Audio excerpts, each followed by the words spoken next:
America is the most diverse country on earth. 312 million people, rich and poor, young and old. Our diversity makes us strong, and we're told it's good for us. Except, apparently, when it comes to big banks. There was a time not long ago when about 15,000 banks held our money. But there were mergers, and the number is now about half that. And more importantly, the biggest banks got even bigger. In some ways, it makes sense. Big banks are faster at transactions and making sure that money is where it needs to be.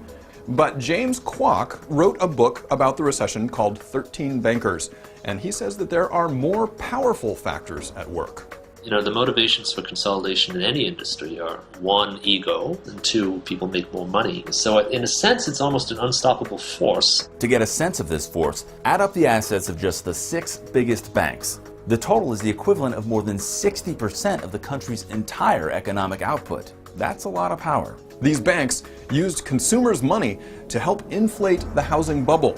Then took taxpayer money in the form of bailouts. Neither event surprises James Kwok. When banks get too big, they have two problems. On the one hand, they're too big to fail, and on the other hand, they're too big to manage, which makes it more likely that they're going to create such a crisis in the first place. In 1816, Thomas Jefferson wrote, "I believe that banking establishments are more dangerous than standing armies." 2 centuries later, former Fed Chairman Alan Greenspan, who oversaw the real estate bubble, had this to say about banks: if they're too big to fail, they're too big.